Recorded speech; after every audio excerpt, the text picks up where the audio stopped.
دیکھنے والے کہا کرتے ہیں اللہ اللہ، یاد آتا ہے خدا دیکھ کے صورت تیری۔ اللہ نے صورت ہی ایسی بنائی، جمال ہی ایسا دیا، خوبصورتی ہی ایسی دی کہ جو حضور کو دیکھتے وہ دیکھتے ہی رہ جاتے۔ تو کتنے لوگ تھے کہ جنہوں نے محض حضور کو دیکھا، پھر اس کے بعد لب کھلے تو کلمہ ہی جاری ہوا۔ وہ خوبصورتی اور وہ جمال اللہ نے اپنے محبوب کو عطا کیا۔ آقا کریم علیہ الصلوۃ والسلام کا ایک ایک عضو بدن خوبصورتی کا مرقع تھا، بلکہ خوبصورتی کا معیار تھا۔ حسن کیا ہوتا ہے، حسن کا معیار کیا ہوتا ہے، جمال کسے کہتے ہیں، خوبصورتی کی تعریف کیا ہے، اعضائے محمد صلی اللہ علیہ وآلہ وسلم کا توازن دیکھ لو تو میں پتہ چلے گا کہ حسن کسے کہتے ہیں۔ حضور علیہ السلام کو اللہ تعالیٰ جل شانہ نے جو حسن بخشا، جو جمال دیا، جو خوبصورتی دی، وہ حضور کے مبارک قدموں سے اس کا انداز کیجئے کہ جس کے قدم اتنے سونے ہیں اس کا چہرہ کتنا سونا ہوگا۔ حضرت عبداللہ بن بریدہ رضی اللہ تعالی عنہ حضور کے مبارک قدموں کا ذکر کرتے ہوئے وصف جمال محمد کی کہانی چھیڑتے ہیں اور فرماتے ہیں کان رسول اللہ صلی اللہ علیہ وآلہ وسلم احسن البشر قدما، کہتے ہیں کہ کائنات میں جتنے سونے قدم میرے حضور کے تھے کسی کے تھے ہی نہیں۔ جو جمال اللہ نے حضور کے مبارک قدموں کو دیا تھا، اللہ اکبر، وہ کسی اور کا مقسوم نہیں تھا۔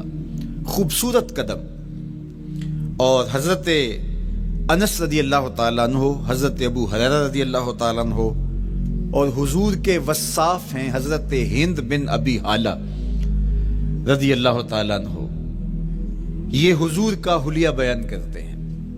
حضرت امام حسن بن علی رضی اللہ تعالیٰ عنہ نے حضرت ہند بن ابی حالہ کو ایک دن کہا کہ مجھے اپنے آقا و مولا کا حلیہ بتاؤ، تو انہوں نے حضور کا حلیہ بیان کیا۔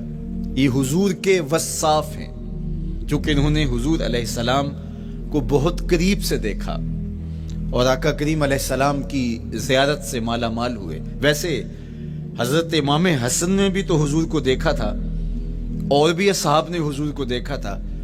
یہاں یہ بات دلچسپی سے خالی نہیں ہے کہ صحابی ہی تب بنتا ہے جب وہ حضور کو بنظر ایمان دیکھے، لیکن صحابہ ایک دوسرے سے پوچھتے تھے کہ بتاؤ حضور کیسے تھے؟ میاں تم نے نہیں دیکھا؟ تو وہ کہتے تھے دیکھ کر بھی نہیں دیکھا۔ صرف چند لوگ ہیں جو حضور کا حلیہ بیان کرتے ہیں۔ اس کی کیا وجہ؟ تو علماء نے لکھا کہ حضور کے چہرے پہ جلووں کی تابش ایسی تھی اور حضور کا جمال ایسا تھا اور اس کی چمک ایسی تھی کہ کسی میں ہمت ہی نہیں تھی کہ وہ جی بھر کے دیکھ سکے۔ تو بعد میں ایک دوسرے سے پوچھتے تھے بتاؤ تم نے دیکھا تو حضور کیسے تھے؟ اگر ان لوگوں کی تعداد میں آپ کو بتاؤں تو 3 درجن سے زیادہ نہیں ہوگی جو حضور علیہ السلام کے وصاف ہیں، حضور کے حلیہ نگار ہیں، جو آقا کریم علیہ الصلوۃ والسلام کی صورت کا نقشہ بیان کرتے ہیں۔ دیکھا 1,24,000 اصحاب نے ہے، لیکن جو وصف بیان کرتے ہیں، شمائل رسول کو بیان کرتے ہیں، ان کی تعداد 3 درجن سے زیادہ نہیں ہے۔ اور یہ بھی وہ لوگ ہیں جنہوں نے حضور کو بچپن میں دیکھا، جنہوں نے حضور کو سوئے ہوئے دیکھا، حضور کو بہت قریب سے دیکھا۔ حضور علیہ الصلوۃ والسلام کے پاس ان کا آنا جانا بہت زیادہ تھا، اس طرح انہوں نے حضور علیہ السلام کو دیکھا۔ حضرت حسان بن ثابت رضی اللہ تعالی عنہ فرماتے ہیں کہ میں جو حضور کا حلیہ بیان کرتا ہوں تو اس کا سبب یہ ہے کہ میرے پاس حضور کو دیکھنے کا ایک طریقہ آ گیا تھا۔ فلما نظرت الى انوارہ فوضعت کفی علی عینی خوفا من ذہاب بصری، کہا کہ جب میں حضور کو دیکھتا تھا تو اپنی آنکھوں پر انگلیاں رکھ کے انگلیوں کی اوٹ سے دیکھتا تھا کہ حضور کے جلووں کی چمک سے میری آنکھوں کی بینائی نہ جاتی رہے۔ یہ کون کہہ رہے ہیں؟ حضرت حسان بن ثابت رضی اللہ تعالیٰ عنہ۔ اور آپ جانتے ہیں حضرت حسان بن ثابت رضی اللہ تعالیٰ عنہ شاعر ہیں، اور شاعر حسن دیکھنے میں بڑا دلیر ہوتا ہے، اور یہ حسن بھی ابھی پوشیدہ ہے، 70,000 بشریت کے پردے ڈالے گئے ہیں۔ اگر یہ حسن بے نقاب ہوتا تو کوئی جلووں کی تاب ہی نہ لا سکتا۔ یہی بہتر ہے کہ وہ پردے میں رو پوش رہے، وہ اگر پردہ اٹھا دے تو کسے ہوش رہے۔ کس کی ہمت تھی؟ اب چھپا ہوا مستور حسن بھی اگر دیکھتے ہیں تو آنکھوں پہ انگلیاں رکھ کے دیکھتے ہیں، اور بیان کرنے والوں کی تعداد میں نے عرض کی کہ 3 درجنوں سے زائد نہیں ہے۔ تو یہ وہ لوگ ہیں جنہوں نے حضور کو دیکھا۔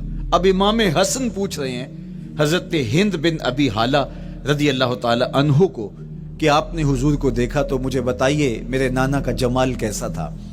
تو حضرت ہند بن ابی حالہ نے حضور کا حلیہ بیان کیا۔ تو جب حضور کے قدموں کی کہانی انہوں نے بیان کی تو حضرت ہند بن ابی حالہ نے کہا کان النبی صلی اللہ علیہ وآلہ وسلم شسن القدمین والکفین، حضور علیہ السلام کے مبارک قدم اور حضور کی ہتھیلیاں پر گوشت تھے۔ یہ حضور علیہ السلام کے مبارک قدموں کا جمال بیان کرتے ہیں۔ اللہ اکبر۔ اور حضور علیہ السلام کے قدموں کے بارے میں امام ترمذی جو شمائل میں حدیث لائے ہیں اس میں انہوں نے یہ بھی بیان کیا کان رسول اللہ صلی اللہ علیہ وسلم مسیح القدمین، حضور علیہ السلام کے مبارک قدم ملائم تھے، خوبصورت تھے، کھردرے نہیں تھے، کوئی پھٹن نہیں تھی۔ عمومی طور پہ قدم پھٹ جاتے ہیں اور ایڑیاں بہت سارے لوگوں کی پھٹ جاتی ہیں تو وہ خوبصورتی باقی نہیں رہتی۔ تو وہ کہتے ہیں کہ حضور مسیح القدمین تھے، اور جب آقا کریم علیہ الصلوۃ والسلام کے مبارک قدموں پہ پانی ڈالا جاتا تو وہ ڈھل کے نیچے چلا جاتا۔ یہ تھا حضور کے قدموں کا حسن اور حضور کے قدموں کا جمال۔ اچھا، آقا کریم علیہ السلام کی جو مبارک ایڑیاں تھیں وہ زیادہ پرگوشت نہیں تھی، ان کے اوپر گوشت زیادہ نہیں چڑھا تھا، اس لیے کہ ایڑیوں کا زیادہ پرگوشت ہونا ایڑیوں کے حسن کو زائل کر دیتا ہے۔ حسن کا مرقع ہی جمال مصطفیٰ ہے، تو اس لیے اللہ نے ایک ایک عضو کو تراش کر کے بنایا ہے، بلکہ پوچھ پوچھ کے بنایا ہے۔ جس طرح حسان بن ثابت رضی اللہ تعالی عنہ کہتے ہیں کأنک قد خلقت کما تشاء، محبوب مجھے تو یوں لگتا ہے جس طرح آپ کے رب نے آپ کو آپ سے پوچھ کے بنایا ہے کہ محبوب بتاؤ کہ میں آپ کے اعضاء کو کیسے توازن اور کیسے حسن اور کیسے جمال دوں۔ تو حضور کی مبارک ایڑیاں یہ پرگوشت نہیں تھیں، باقی حضور کے پاؤں پرگوشت تھے اور کوئی پھٹن نہیں تھی، بالکل نرم گداس اور بالکل جو ہے وہ ملائم تھے، اور جب پانی ڈالا جاتا تو پانی ڈھل کے نیچے 1 سیکنڈ میں آ جاتا۔ یہ اللہ نے محبوب کو حسن دیا۔ حضرت ہند بن ابی حالہ نے کہا کہ حضور کے مبارک تلوے جو تھے وہ درمیان سے اٹھے ہوئے تھے، ایڑیوں سے لے کر کے انگلیوں تک یہ تلوہ کہلاتا ہے، جو اس کا نچلا حصہ جو زمین سے مس کرتا ہے، اور اس میں جو درمیان والا حصہ ہے یہ اٹھا ہوا ہو اور بالکل پاؤں سیدھا نہ ہو تو یہ پاؤں کا حسن ہے۔ پاؤں کا بالکل سیدھا ہو جانا یہ پاؤں کے حسن کو زائل کر دیتا ہے۔ اس میں تھوڑا سا خم ہو، جب چلے تو انگلیاں اور پنجے کا جو ہے وہ آگے والا حصہ زمین پہ لگے اور ایڑی لگے، اور درمیان والا حصہ زمین پہ نہ لگے، تو یہ حسن ہوتا ہے کسی کے پاؤں کے تلوے کا۔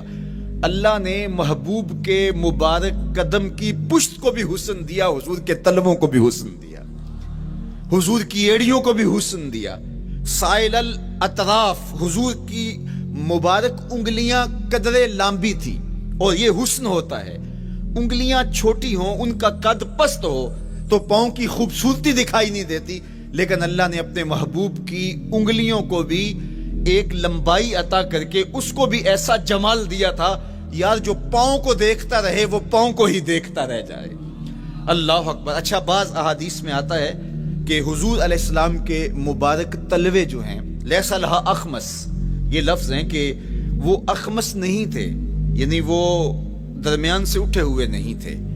تو اس کا کیا مطلب ہے؟ یہ حضرت ابو ہریرہ رضی اللہ تعالیٰ عنہ سے جو مروی روایت ہے اس میں یہ ہے لیس لہا اخمس، اور حضرت ہند بن ابی حالہ سے جو حضور کے مبارک تلووں کا حسن بیان کیا گیا ہے تو اس میں یہ بیان کیا گیا ہے کہ حضور علیہ الصلوۃ والسلام کا مبارک قدموں کا تلووں کا حسن یہ تھا کہ وہ درمیان سے تھوڑے سے اٹھے ہوئے تھے اور یہ خوبصورت پاؤں کا جمال ہوتا ہے۔ تو ان دو چیزوں میں علماء نے تطبیق کی ہے۔ اللہ ان علماء کی قبروں پر رحمتیں نازل کرے جو حضور کے حسن پہ، حضور کے جمال پہ گفتگو کرتے رہے، اور ایک ایک عضو پر انہوں نے کئی کئی صفحات لکھے اور کتابیں انہوں نے تحریر کی حضور کے جمال پر۔ اب حضرت ہند بن ابی حالہ رضی اللہ تعالی عنہ، انہوں نے تو حضور کو گھر میں دیکھا تھا، یہ حضرت خدیجۃ الکبریٰ رضی اللہ تعالی عنہا کے فرزند تھے ابو حالہ سے۔ اب انہوں نے تو دیکھا، اب حضور لیٹے ہیں تو انہوں نے حضور کے پاؤں کو دیکھا کہ درمیان میں ہلکا سا خم ہے اور یہ پاؤں کا جمال ہے۔ اب حضرت ابو ہریرہ رضی اللہ تعالی عنہ نے جو حضور کے پاؤں کو دیکھا تو یہ اندرون خانہ کا دیکھنا نہیں تھا، تو انہوں نے کیسے دیکھا؟ تو حضرت ابو ہریرہ سے مروی ایک روایت سے سمجھ آتی ہے کہ انہوں نے جو کہا کہ لیس لہا اخمس، کہ ان کے مبارک تلوے درمیان سے اٹھے ہوئے نہیں تھے بلکہ بالکل برابر تھے، تو اس کا کیا مطلب ہے؟ تو حضرت ابو ہریرہ سے ایک روایت مروی ہے، وہ فرماتے ہیں کہ جب حضور علیہ السلام کسی چٹان کے اوپر چلتے تو حضور علیہ السلام کا وہاں قدم پڑتا تو وہ اس چٹان کے اندر حضور کا قدم گھس جاتا، وہ موم کی طرح چٹان نرم ہو جاتی۔ اس طرح زمین پر بھی حضور چلتے تو مبارک پاؤں کا جو نشان قدم ہے وہ پورا دکھائی دیتا۔ تو حضرت ابو ہریرہ رضی اللہ تعالیٰ عنہ اس سے یہ سمجھے کہ حضور کے تلوے جو ہیں وہ برابر ہیں۔ تو علماء نے اس پر گفتگو کی ہے۔ ایک تو حضور جب چلتے تھے تو آقا کریم پورے زور سے قدم زمین پہ رکھتے تھے اور اس وقار سے چلتے تھے کہ جس طرح حضور اونچائی سے نیچے کی طرف اتر رہے ہوں، تو جب پاؤں کو جما کر کے زور سے رکھا جائے تو پھر جو ہے وہ نشان نیچے پڑتا ہے۔ یا اللہ اپنے محبوب کے لیے زمین کو اور پتھروں کو بھی نرم کر دیا تو پھر حضور کے تلووں کا نقش بھی زمین کے اوپر جو ہے وہ حویدہ ہو جاتا۔ سلطان قاتبائی نے ایک ایسا ہی پتھر جس کے بارے میں شنید تھی کہ اس پر حضور کے قدموں کا نقش موجود ہے، تو انہوں نے 20,000 دینار کے اندر وہ خریدا اور انہوں نے یہ کہا کہ جب میں فوت ہو جاؤں تو حضور کے قدموں کے نشان والا پتھر میری قبر کے سرہانے بطور کتبہ لگایا جائے۔ علامہ شہاب الدین خفاجی علیہ رحمہ لکھتے ہیں ہوا موجود الی الآن، وہ اپنے دور میں کہانی بیان کرتے ہیں وہ آج بھی سلطان قاتبائی کی قبر کے سرہانے وہ پتھر نصب ہے جہاں حضور کے قدموں کے نشان موجود ہیں۔ اللہ اکبر۔ تو آقا کریم علیہ السلام کے مبارک تلوے، حضور علیہ السلام کی کم گوشت تراشی ہوئی ایڑیاں اور مسیح القدمین، حضور علیہ السلام کے ملائم نرم گداز پاؤں، ان کا حسن اور ان کا جمال، اور آقا کریم علیہ السلام کے قدموں کی انگلیاں جو قدرے لمبی تھی اور ان میں جو درمیان والی انگلی تھی وہ زیادہ لمبی تھی، اس پر حضرت میمونہ بنت کردم رضی اللہ تعالی عنہا اس انگلی کا حسن بیان کرتی ہیں، کہتی ہیں مجھے شوق ہوا کہ میں حضور کو دیکھوں، تو اپنے والد گرامی کے ساتھ حجۃ الوداع کے موقع پر میں بھی سعادت حج پا رہی تھی، تو حضور کو ملنے کے لیے جب ہم پہنچے تو آقا کریم اونٹنی کے اوپر سوار تھے، ناکا پر جلوہ فراز تھے، تو میرے میں ہمت نہ ہو سکی کہ حضور کے چہرے کو دیکھ سکوں۔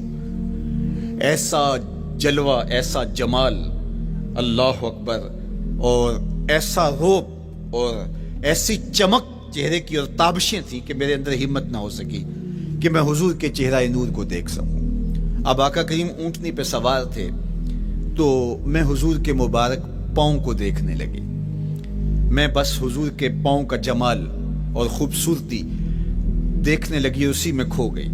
اب حضرت میمونہ بنت کردم رضی اللہ تعالی عنہا حضور کے مبارک قدموں کی ایک انگلی کا حسن بیان کرتی ہیں۔ اللہ اکبر۔ حضرت میمونہ بنت کردم سے یہی ایک روایت مروی ہے، ساری زندگی ان کے پاس سرمایہ یہی تھا، جب کسی مجلس میں جاتی تو وہ کہتی تمہیں بتاؤں حضور کی مبارک انگلی کا حسن کیا تھا، یہ سرمایہ ساتھ لیے لیے پھرتی کہ میں نے حضور کی انگلی کو دیکھا ہے، میں نے حضور کے قدم اور حضور علیہ السلام کے تلووں کی زیارت کی ہے۔ تو وہ اس حسن کو بیان کرتے ہوئے کہا کرتی تھی فما نسیتو فیما نسیتو طولا اصبع قدمہ السبابہ علی سائر اصابعہ، جو سبابہ انگلی ہے، انگوٹھے کے ساتھ والی انگلی کو سبابہ انگلی کہتے ہیں، اور اس کے ساتھ والی انگلی کا جو قد دراز تھا اور باقی انگلیوں کی نسبت وہ انگلی لمبی تھی، کہا اس کا حسن آج بھی میری نگاہوں میں گھومتا رہتا ہے اور ہر وقت میرے تصور میں رہتا ہے، میرے تصور سے کبھی اس انگلی کا جمال ہی ختم نہیں ہوا، انگلی کا حسن ہی کبھی زائل نہیں ہوا، ہر وقت اس کے تصور میں کھوئی رہتی ہوں۔ یار چہرے کے جمال کو کون بیان کرے گا، یہاں تو انگلی کا حسن بیان نہیں ہو رہا۔ ابھی وہ شعر پڑھا جا رہا تھا نا کہ قدموں پہ جبیں کو رہنے دو، قدموں پہ جبیں کو رہنے دو، چہرے کا تصور مشکل ہے، قدموں پہ جبیں کو رہنے دو، چہرے کا تصور مشکل ہے، جب چاند سے بڑھ کر ایڑی ہے رخسار کا عالم کیا ہوگا، جب چاند سے بڑھ کر ایڑی ہے رخسار کا عالم کیا ہوگا۔ تو اللہ نے اپنے محبوب علیہ الصلوۃ والسلام کو وہ جمال، وہ خوبصورتی اور حضور کے مبارک قدم، حضرت عبداللہ بن بریدہ رضی اللہ تعالی عنہ سے مروی روایت، کان رسول اللہ صلی اللہ علیہ وآلہ وسلم احسن البشر قدما، کہتے ہیں جتنے سونے قدم، جتنے من مونے قدم میرے حضور کے تھے، اتنے سونے قدم کسی اور کے تھے ہی نہیں۔ اللہ نے اپنے محبوب کو وہ جمال، وہ خوبصورتی اور وہ نور عطا کیا تھا۔ اچھا، یہ قدم، یہ ایڑیاں، یہ مبارک تلوے اور یہ داراز انگلیاں اور ان انگلیوں کی چمک اور ان کی رنگت کا جمال اور خوبصورتی، جہاں اس کا صوری حسن تھا تو مانوی حسن بھی دیکھنے والا تھا۔ یہ قدم اٹھ جائیں، اللہ اکبر، تو تقدیر کے فیصلے ہوتے دکھائی دیتے ہیں۔ ان قدم کی اونچائی، ان قدم کی بلندیاں کہ عرش حق ان قدموں کے بوسے لے رہا ہے۔ اور میرے امام بولے، زہے عزت و اے طلائے محمد، زہے عزت و اے طلائے محمد، کہ ہے عرش حق زیر پائے محمد۔ قدموں کا حسن وہ بھی دیکھنے والا، اور قدموں کی بلندی اور اونچائی اور اس کی شان و شوکت وہ بھی دیکھنے والی۔ اللہ اکبر۔ آقا کریم علیہ السلام حضرت ابو بکر صدیق کے ساتھ، حضرت عمر فاروق کے ساتھ اور حضرت عثمان غنی کے ساتھ احد پہاڑ پر تشریف لے گئے۔ یہ حدیث آپ نے بارہا علماء سے سنی ہے۔ احد کی چھاتی پہ جب حضور کے قدم آئے، اللہ اکبر، تو وہ خوشی سے جھوم اٹھا، مقدر جاگ گئے، بخت بیدار ہو گئے۔ ان کے قدم جو کہ اس شاک کی آنکھوں کی ٹھنڈک ہے، جب چھاتی پہ آ جائیں تو کون عاشق نہیں جھوم جائے گا۔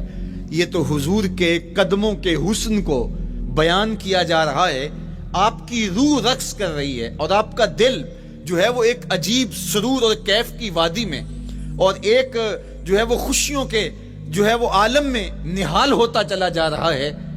لیکن یہ قدم جب چھاتی پہ آیا تو پھر احد، ظاہر تو پتھر ہے احد، لیکن حضور سے پتھر بھی پیار کرتے ہیں۔ فرمایا احد جبل یحبنا ونحبہ، احد ہم سے پیار کرتا ہے، پہاڑ ہے، پتھر ہے، لیکن ہم سے پیار کرتا ہے، ہم اس سے پیار کرتے ہیں۔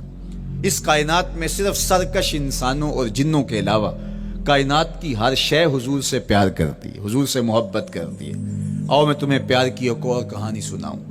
مسجد نبوی ہے، آقا کریم تشریف فرما ہیں، منبر پہ جلوہ فراز ہوئے، ابھی واز کا آغاز ہی کرنا چاہ رہے تھے کہ ایک جانب سے رونے کی آواز آنے لگی۔ صحابہ کہتے ہیں رونے والا اس درد سے روتا ہے کہ لگتا تھا کلیجہ پھٹ جائے گا۔ کناقۃ الخلوج، جس طرح اونٹنی کا بچہ بچھڑ جائے اور وہ اس کے غم میں، اس کی جدائی میں درد سے روکتی ہے، چیختی ہے، چلاتی ہے، رونے والے کا انداز درد ایسا ہی تھا اور لگتا تھا کہ جس طرح اس کا کلیجہ پھٹ جائے گا۔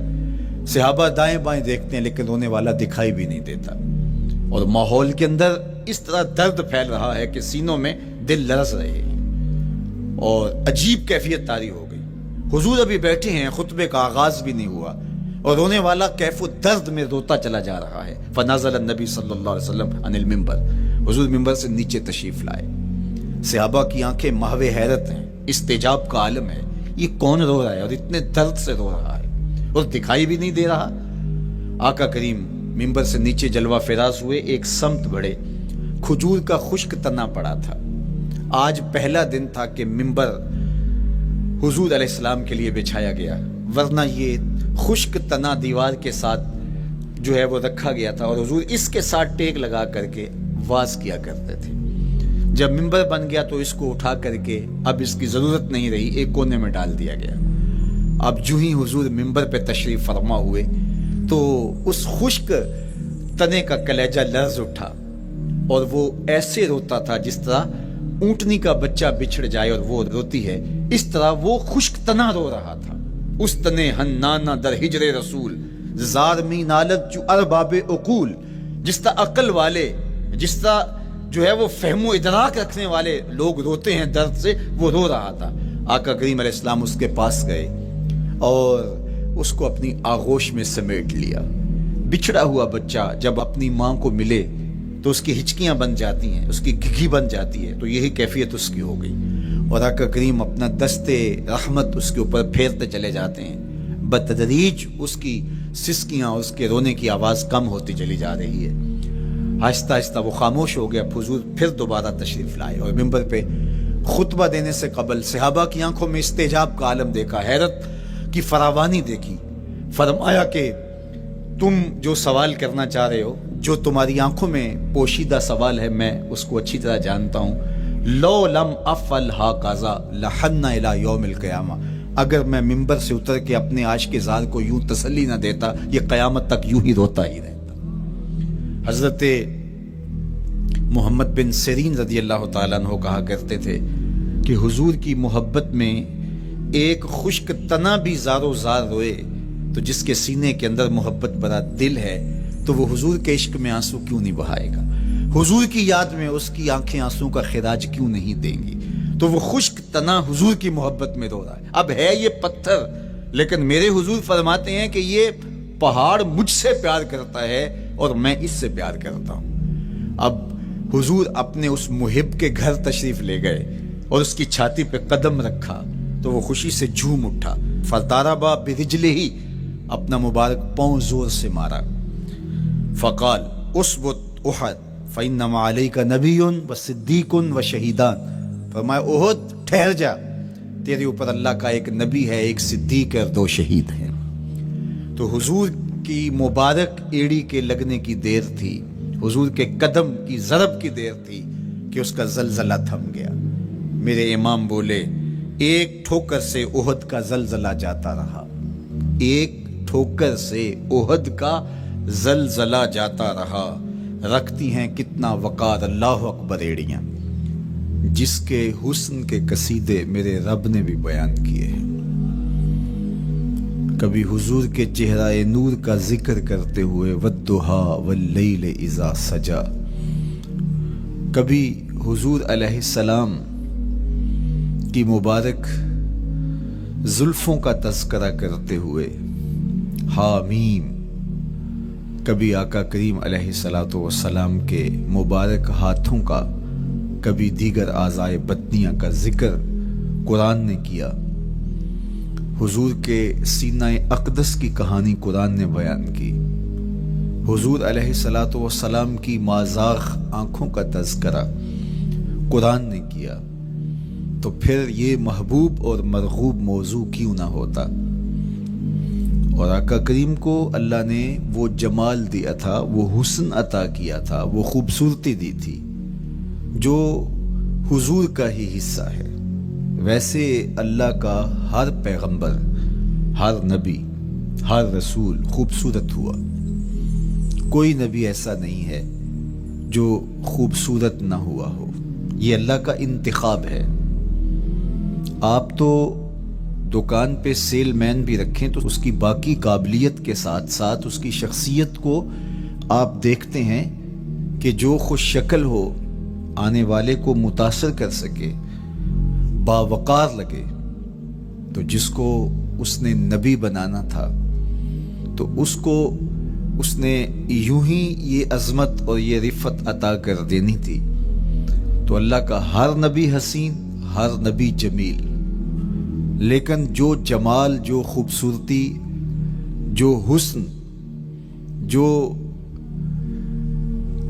شان و شوکت اللہ نے میرے اور آپ کے آقا و مولا حضور ختمی المرتبت کو عطا کی، وہ حضور کا ہی مقسوم ہے، وہ حضور علیہ السلام کا ہی حصہ ہے۔ سر انور سے لے کر پائے نور تک حضور کا ہر عضو بدن خوبصورتی کا مرقع اور جمال کا معیار ہے۔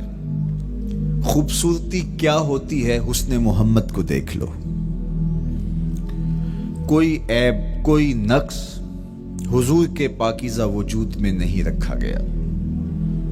خلقت مبرأ من کل عیب، حضور کے سامنے حضرت حسان بن ثابت نے یہ پڑھا اور آقا کریم نے اس پر خوشی کا اظہار کیا اور اللہ کی بارگاہ میں دعا کی، اللہم ایدہ بروح القدس، جبریل امین سے اللہ اس کی مدد فرما۔ تو انہوں نے یہ بات کہی کہ آپ کو ہر عیب سے مبرہ رکھا گیا ہے، آپ کا پیکر نور، آپ کا وجود مسعود حسن و جمال کا ایسا مرقع بنایا گیا کہ جس میں کوئی نقص نہیں رکھا گیا۔ صوری حسن بھی عطا کیا گیا، مانوی حسن بھی عطا کیا گیا۔ حضور کے اعضاء کا جو ظاہری حسن تھا وہ بھی اپنی مثال آپ تھا، اور جو باطنی جمال اور باطنی حسن اور باطنی کمال عطا کیا گیا تھا وہ بھی اپنی مثال آپ ہے۔ اگر حضور علیہ السلام کے مبارک ہاتھوں کو جمال دیا گیا ہے، لیکن جو توانائی عطا کی گئی، جو طاقت عطا کی گئی، ید اللہ کے جو جلوے ان ہاتھوں میں رکھے گئے، وہ بھی ایک دل آویز کہانی ہے۔ اگر آنکھوں کی پتلیاں خوبصورت ہیں اور آپ کی مبارک آنکھوں کی چمک سے کائنات اس کو دیکھ کر کے مبہوت ہو جاتی ہے، مازاق کے کجلے اس میں رکھے گئے ہیں، لیکن اس کا مانوی حسن بھی دیکھیے کہ حضور بیٹھے مدینے میں ہیں اور جنت کا مشاہدہ کر رہے ہیں۔ وہ توانائی بھی عطا کی گئی کہ جس طرح روشنی میں دیکھا جاتا ہے حضور اسی طرح اندھیرے میں دیکھتے ہیں۔ فرمایا صحابہ صفیں سیدھی رکھا کرو، مت سمجھو کہ میں صرف آگے دیکھتا ہوں، میں آگے بھی دیکھتا ہوں، میں پیچھے بھی دیکھتا ہوں، میں تمہارے رکوع بھی دیکھتا ہوں اور دلوں میں پیدا ہونے والے خشوع بھی دیکھتا ہوں۔ اقبال بولے، اے فروغت صبح آثار و دہور، چشم تو بی نندائے ما فی الصدور۔ لوگوں کی نظریں تو سینے کے اوپر دیکھتی ہیں، اے آمنہ کے در یتیم، تیری نظر تو سینے کے اندر چھپے راز بھی دیکھتی ہے۔ تو صوری حسن بھی اور مانوی حسن بھی اللہ نے اپنے محبوب کو عطا کیا، اور اللہ جل شانہ نے وہ جمال دیا حضور کو کہ جو دیکھتا وہ دیکھتا ہی رہ جاتا۔ ایسی چمک، ایسی رانائی، ایسی خوبصورتی اور ایسا جمال تھا، دیکھنے والے کہا کرتے ہیں اللہ اللہ، یاد آتا ہے خدا دیکھ کے صورت تیری۔ کتنے لوگ ہیں جنہوں نے صرف حضور کے چہرے کو دیکھا اور لبوں پہ کلمہ جاری ہو گیا۔ معروف نام حضرت عبداللہ بن سلام رضی اللہ تعالیٰ عنہ کا ہے۔ یہودیوں کے بہت بڑے حبر تھے، بہت بڑے عالم تھے۔ حضرت یوسف علیہ السلام کی اولاد سے تعلق تھا، اور اس معاشرت میں ایک وقار کی مسند پہ براجماں رہتے، لیکن جو ہی حضور علیہ السلام مکے سے ہجرت فرما کے مدینہ تشریف لائے تو یہ حضور کو دیکھنے آئے۔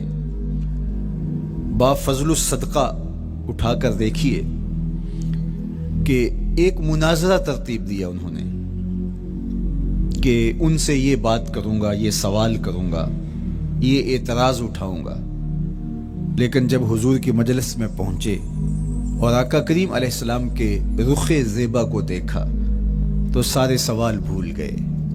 رومی بولے، اے لقائے تو جواب ہر سوال، حل شود ہر مشکلت بے کی لوکال۔ تیری ملاقات ہی تو سارے سوالوں کا جواب ہے، تیرا ایک بار دیکھ لینا ہی تو سارے مسئلے حل کر دیتا ہے۔ تو سوالات کا ایک ڈھیر اٹھائے لائے تھے، ایک گٹھڑی باندھ کے لائے تھے سر پہ رکھ کے لیکن جو ہی حضور کو دیکھا تو وہ جو گٹھڑی باندھ کے لائے تھے اس کی گرہیں ڈھیلی ہونے لگی، پھر سوال تتلیوں کی طرح اڑنے لگے، اور حضور کو دیکھا تو کوئی سوال ہی باقی نہ رہا۔ اب آقا کریم نے فرمایا عبداللہ ابن سلام آؤ کدھر آئے ہو؟ یہ تو مناظرہ کرنے آئے تھے، سودا لینے کے لیے بازار گئے ہم، ہاتھ اس کے بکے جس کے خریدار گئے۔ لیکن جب آقا کریم نے پوچھا کہ آؤ کدھر آئے ہو تو انہوں نے کہا حضور میں آپ کا غلام بننے آیا ہوں، تیری تک کے ادامہ میں مرید ہو گئی، حضور کے ہاتھ پہ بیعت اسلام کر لی۔ اب جن لوگوں نے عبداللہ ابن سلام کو تیار کر کے بھیجا تھا وہ امید میں تھے کہ تھوڑی دیر کے بعد ہم سنیں گے کہ انہوں نے سخت سوال کیے اور مسلمانوں کے نبی ان کا جواب نہیں دے پائے، لیکن جب ان کے کانوں تک یہ خبر پہنچی کہ عبداللہ بن سلام نے تو کوئی سوال ہی نہیں کیا بلکہ وہ محبوب کی نگاہوں کا شکار ہو گئے اور انہوں نے دیکھتے ہی حضور پر تن من سب کچھ نچھاور کر دیا اور لبوں پہ کلمہ جاری ہو گیا، تو وہ صبر نہ کر سکے اور عبداللہ ابن سلام کے پاس پہنچے اور جا کے کہا کہ تو نے یہودیت کی ناک خاک آلود کر دی، تم نے کوئی سوال کیا ہوتا، انہوں نے جواب دیا ہوتا اور پھر تم نے مان لیا ہوتا تو ہم سمجھ جاتے کہ ایک عالم تھا، علمی پیاس بجھ گئی، مطمئن ہو گیا۔ لیکن یہ عجیب کہانی ہے، سنا ہے تم نے کوئی سوال بھی نہیں اٹھایا، انہوں نے جواب بھی نہیں دیا، بس تم نے ان کو دیکھا اور دیکھتے ہی تمہارے لبوں پہ کلمہ جاری ہو گیا، تو یہ کیا کہانی ہوئی؟ تو عبداللہ ابن سلام نے جو جواب دیا وہ آب زر کے ساتھ لکھنے کے قابل ہے۔ انہوں نے کہا کہ یہ بات میری سمجھ میں بھی نہیں آئی، جب میں اس آقا و مولا کی چوکھٹ پہ پہنچا اور میں ان سے سوال کرنے کے لیے لفظوں کو ابھی ترتیب ہی نہیں دیا تھا کہ میری نظر ان کے جمال جہاں آرا پہ پڑ گئی۔ اب عبداللہ بن سلام کے لفظ سنیے، فرماتے ہیں فلما تبینت وجہہ عرفت ان وجہہ لیس بوجہ کذاب، جب میں نے ان کے جمال جہاں آرا کو دیکھا، چہرہ نور کو دیکھا، رخ زیبا کی زیارت کی، تو میں نے پہچان لیا یہ چہرہ کسی جھوٹے کا ہو ہی نہیں سکتا ہے۔ دیکھنے والے کہا کرتے ہیں اللہ اللہ، یاد آتا ہے خدا دیکھ کے صورت تیری، اللہ نے صورت ہی ایسی بنائی، جمال ہی ایسا دیا، خوبصورتی ہی ایسی دی کہ جو حضور کو دیکھتے وہ دیکھتے ہی رہ جاتے۔ شہر مدینہ میں حاضر ہوتے ہیں تو وہ احد پہ تو ضرور جاتے ہیں، حضرت امیر حمزہ کے مزار پہ حاضری دینے کے لیے اور اس جبل احد کو دیکھنے کے لیے، اور یقین جانیے گا جبل احد کو جب ہم دیکھتے ہیں تو عجیب کیفیات میں ڈوب جاتے ہیں۔ میں تو وہاں دوستوں کو کہا کرتا ہوں کہ آج پورا مدینہ بدل گیا ہے، یعنی اس کی وہ صورت، وہ کچے مکان، وہ گروندے، وہ گھر، وہ کوچہ و بازار، وہ کچی سڑکیں، وہ ماحول آج وہ آپ کو نظر نہیں آ رہا۔ جہاں کچے مکان تھے جن کے اوپر چھت کھجور کے پتوں کی پڑی تھی، وہاں عالی نصب پلازے آپ کو نظر آتے ہیں، فلک بوس آپ کو ہوٹل نظر آتے ہیں۔ وہ کچی سڑکیں آج آپ کو وہاں دکھائی نہیں دیتی، وہاں تارکول کی بچھی ہوئی سڑکیں دکھائی دیتی ہیں، خوبصورت پتھر لگے ہوئے آپ کو نظر آتے ہیں، وہ ممیاتی ہوئی بکریاں، وہ جگالی کرتے ہوئے اونٹ آج آپ کو وہاں دکھائی نہیں دیتے، وہ ماحول آپ کو نظر نہیں آتا۔ تو پرانا مدینہ اگر ڈھونڈنے نکلے بھی تو ظاہر ہے اگرچہ ان پختہ اور خوبصورت عمارتوں کے اندر بھی عکس جمال محمد کا پڑ رہا ہے، لیکن وہ پرانا دور اگر آپ تلاش کرنا چاہیں تو وہ آپ کو وہ چیزیں نہیں ملتی۔ لیکن جب آپ احد پہ جاتے ہیں تو میں دوستوں کو کہتا ہوں اس احد کو جی بھر کے دیکھ لو، اس پہ ڈائریکٹ میرے حضور کی نظریں پڑی ہوئی، یہ بدلا نہیں، یہ 14 صدیوں سے جیسا تھا آج بھی ایسا ہے، اس پہ میرے حضور کی نظریں ڈائریکٹ پڑی ہوئی ہیں، اور آقا کریم علیہ الصلوۃ والسلام نے اس کو یوں دیکھا ہے۔ تو یہ احد حضور سے محبت کرنے والا ہے، حضور سے پیار کرنے والا ہے، اور اس پیار کی وجہ سے یہ پتھر قیامت کے دن جنت میں جائے گا، یہ پہاڑ جنت میں جائے گا۔ یار اگر ایک پہاڑ حضور سے پیار کر لے تو وہ مکین جنت بن جاتا ہے، اور اگر حضور کا غلام ایک عاشق حضور سے محبت کرے تو اللہ اس کو کتنے درجے عطا فرمائے گا۔ تو آقا کریم نے زور سے قدم مارا اور فرمایا احد ٹھہر جا، تیرے اوپر اللہ کا ایک نبی ہے، ایک صدیق ہے اور 2 شہید ہیں۔ اللہ اکبر۔ تو یہ حضور علیہ الصلوۃ والسلام کے مبارک قدم کی شان ہے، یہ حضور کے ایک مبارک قدم کا جمال ہے اور اس کی خوبصورتی ہے۔ غزوہ ذات الرقاع کے اندر حضرت جابر کا اونٹ چلتے چلتے تھک گیا، سفر لمبا تھا اور اونٹ کمزور تھا، تو چلتے چلتے اس کو تھکن ہو گئی، اب وہ قافلے سے پیچھے رہتا چلا جاتا ہے۔ تو اس نے حضور کی خدمت میں عرض کی، یا رسول اللہ یہ اونٹ تھک گیا ہے اور میں قافلے کے ساتھ چل نہیں پا رہا۔ تو آقا کریم علیہ الصلوۃ والسلام نے اپنے مبارک قدم سے اس اونٹ کو ٹھوکر لگائی۔ فنشط حتی کان ما یملک زمامہ، حضرت جابر کہتے ہیں اس کی لگام سنبھالی نہیں جاتی تھی، اتنا تیز چلتا تھا۔ یار جس کے قدموں کی ٹھوکر سے یہ توانائی آ جائے، اس کے ہاتھوں کی توانائی کا عالم کیا ہوگا۔ تو اللہ نے صرف حضور کے مبارک قدموں کو صوری حسن ہی نہیں دیا تھا، مانوی جمال اور توانائی بھی عطا فرمائی تھی۔ حضور علیہ السلام کے چچا جناب ابو طالب کہتے ہیں کہ میں حضور علیہ السلام کے ساتھ تھا، تو راستے میں ذی المجال کی منڈی آئی اور وہاں حالات ایسے تھے کہ پینے کے لیے پانی دستیاب نہیں تھا۔ تو میں نے کہا کہ عطشت ولیس عندی ماء، مجھے تو سخت پیاس لگی ہے اور پانی بھی پاس نہیں ہے۔ فنزل النبی صلی اللہ علیہ وسلم وضرب بقدمہ الارض فخرج الماء فقال اشرب، تو حضور نے اپنے مبارک پاؤں سے زمین پر ٹھوکر لگائی، چشمہ پھوٹ پڑا اور آقا کریم نے فرمایا چچا پانی پی لیجیے۔ تو وہ پاؤں اگر زمین پہ لگے تو چشمے پھوٹے، اگر احد پہاڑ پہ وہ پاؤں پڑے تو اس کا زلزلہ جاتا رہے، اور اگر وہ کسی جانور کو حضور ٹھوکر لگائیں تو اس کے اندر اس قدر تیزی آ جائے کہ اس کی باغ سنبھالی نہ جائے، اتنا سریع رفتار ہو جائے۔ اب ان قدموں پہ کون قربان نہیں ہوگا؟ یار ان قدموں کو چومنے کے لیے جبریل بھی تو بے تاب دکھائی دیتے ہیں۔ معراج کی شب جب جبریل حاضر خدمت ہوئے، حضور محو استراحت ہیں، تو جبریل عرض گزار ہوئے مالک تیرا محبوب تو سو رہا ہے۔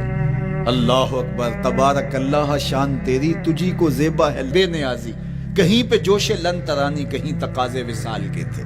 ایک کوہ طور پہ خود چل کے جاتا ہے اور عرض گزار ہوتا رب آرنی انظر الیک، مالک تجھے دیکھنا چاہتا ہوں۔ اللہ اکبر، سراپا چشم بنا ہوا ہے اور کہتا ہے مالک میں تجھے دیکھنا چاہتا ہوں۔ جواب کیا آتا ہے؟ لن ترانی، تم نہیں دیکھ سکتے، میرے جلووں کی تاب نہیں لا سکتے۔ ایک خود چل کے جا رہا ہے اور تقاضا رویت کرتا ہے اور جواب آتا ہے لن ترانی، اور ایک سویا ہوا ہے چادر اوڑھ کے، اور جبریل کہتے ہیں محبوب اٹھیے، رب آپ کو بلا رہا ہے۔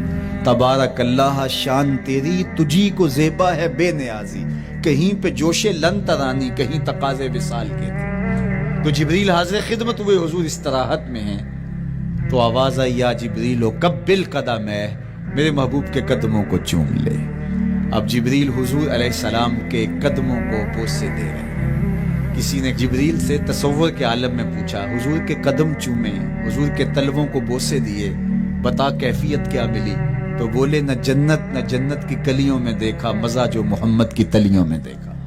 وہ سرور وہاں جو نصیب ہوا۔ وفد عبد القیس جب مدینہ المنورہ آیا تو ان میں ایک صاحب ہیں، وہ کہتے ہیں میں دوڑتا ہوا حضور کے پاس آیا، بس بے چینی تھی، اضطراب تھا۔ جب آپ مدینہ المنورہ میں جاتے ہیں تو آپ کو جا کے گاڑی اتارتی ہے اور آپ ہوٹل میں سامان رکھتے ہیں، تو پھر کتنی جلدی ہوتی ہے کہ جلدی سے غسل کریں اور جلدی سے نیا لباس پہنیں اور جا کے ہرے گنبد کو دیکھیں، حضور کی مبارک مسجد کی زیارت کریں، ان کوچہ و بازار میں جائیں جہاں حضور کے مبارک قدم لگے تھے۔ اللہ اکبر۔ تو اب یہ وفد عبد القیس جب آیا تو ان میں ایک صحابی حضرت زرع رضی اللہ تعالیٰ عنہ فرماتے ہیں کہ میں پھر تیزی کے ساتھ گیا اور پھر ہم جا کے حضور کے ہاتھ بھی چومنے لگے، حضور کے قدم بھی چومنے لگے۔ یہ سعادت مند قدم جن کے بوسے صحابہ دیتے ہیں، کبھی جبریل کے بوسہ گاہ بنتے ہیں، کبھی احد پہاڑ کی چھاتی ان قدموں کو چومتی ہے۔ یہی قدم ایک موقع ایسا آتا ہے یاد خدا میں، اللہ کے شکرانے میں، نماز میں، لمبے قیام میں سوج جاتے ہیں، اور میرا مالک کہتا ہے اے چادر اوڑھنے والے، ساری رات جاگا نہ کر، کبھی سو بھی لیا کر۔ اللہ اکبر۔ تو یہ حضور علیہ السلام کے مبارک قدموں کا جمال اور مبارک قدموں کا حسن اور خوبصورتی ہے۔ اللہ نے اپنے محبوب علیہ السلام کے مبارک قدموں کو صوری اور معنوی حسن سے نوازا، اور یہ حسن حضور کے مبارک قدموں کا ہے۔ پھر جس کے قدم اتنے سونے ہیں اس کا چہرہ کتنا حسین ہوگا۔ ایک سوال اٹھ سکتا ہے کہ حضور کے حسن کو بیان کرنے کا مقصود کیا ہے؟ تو صاحب، کسی کے حسن کو بیان کرنے کا مقصود یہی ہوتا ہے کہ اس سے پیار اور محبت کا رب قائم ہو، اور اگر قائم ہے تو مضبوط ہو۔ ہم حضور علیہ السلام کے حسن کو بیان اسی لیے کرتے ہیں، اور محدثین نے اس پر باقاعدہ کتابیں اسی لیے لکھی، اور کتب حدیث میں باقاعدہ شمائل رسول پہ باب اسی لیے باندھے تاکہ لوگوں کے سینے میں حضور کی محبت کی جوت لگے، اور وہ جو شعلہ جوالہ ان کے سینے میں حب رسول کا ہے وہ اور بھڑک اٹھے، اور بندہ جس سے محبت کرتا ہے پھر اس کی اطاعت بھی کرنے لگ جاتا ہے۔ تو جو محبوب اتنا سونا ہے، اتنا جمال آفریں ہے، اور جس کے قدم اتنے سونے ہیں، پھر اس کے نقش قدم کو کیوں نہ تھام لیں، اس کے نقوش پا کو خضر راہ کیوں نہ بنا لیں، پھر ان کے اٹھنے والے قدموں پر اپنی زندگی کیوں نچھاور نہ کر دیں۔ اگر سر پہ رکھنے کو مل جائے نقش نال حضور تو کہیں کہ ہاں تاجدار ہم بھی۔ یعنی وہ قدم تو قدم رہا، اس قدم کی رعنائیاں، اس کی خوبصورتیاں، اس کا جمال اور اس کا حسن تو حسن رہا۔ جہاں وہ مبارک قدم لگا، جہاں وہ نقش لگا، اگر وہ نقش بھی سر پہ رکھنے کو مل جائے تو کہا کہ اگر سر پہ رکھنے کو مل جائے نقش نال حضور، حضور علیہ السلام کا قدم تو جزو بدن رسول ہے۔ حضور علیہ السلام کے مبارک قدموں میں وہ جو نالین تھی، اس نالین کا بھی نقش وہ اگر سر پہ رکھنے کو مل جائے تو ہم زمانے کے تاجدار کہلائیں گے، اور جن کے سر پہ حضور کا قدم آ جائے ان کا مرتبہ کیا ہوگا۔ تو یہاں اس نقش کو بھی دیکھیے، حضور کے مبارک قدموں میں جو نالین آیا اس کو نالین شریف کہتے ہیں۔ اس نال کو نال شریف یا ان نالین کو نالین شریف کہا جاتا ہے، اس لیے کہ وہ حضور کے مبارک جسم سے جڑ گئے، حضور سے ان کا رب پیدا ہو گیا، وہ جزو بدن رسول نہیں ہیں، تو اس کا یہ مرتبہ ہے۔ تو پھر حضور علیہ السلام کی شان اور حضور کی عظمت کیا ہوگی، اللہ اکبر۔ بلکہ حضور علیہ السلام کے نالین جہاں رکھے جائیں، وہ کسی نے کہا نا کہ ذرے اس خاک کے تابندہ ستارے ہوں گے، ذرے اس خاک کے تابندہ ستارے ہوں گے، جس جگہ آپ نے نالین اتارے ہوں گے۔ وہ جگہ جہاں حضور کے قدم نہیں، حضور کے قدموں سے مس ہوئے ہوئے نالین رکھے جائیں، وہاں جو ذرے اس نالین کے تلووں کو چومتے ہیں وہ بھی آسمان کے ستاروں سے اس شاخ کو حسین دکھائی دیتے ہیں، وہ بھی زیادہ چمکدار دکھائی دیتے ہیں، اور اس شاخ کی آنکھوں کا سرما اور ان کے دل کا قرار اور روح کی ٹھنڈک قرار پاتے ہیں۔ تو یہ ہے حضور علیہ السلام کی نسبت کا احترام اور حضور کی محبت کا اثر جو اس شاخ کے سینے میں محسوس کیا جاتا ہے۔ اللہ مجھے آپ کو اپنی خاص پناہیں، امان اور حفاظتوں کا حساب بخشے۔ کار ما آخر شدو آخر ز ما کار نشد، مشت خاک ما غبار کوچہ یار نشد۔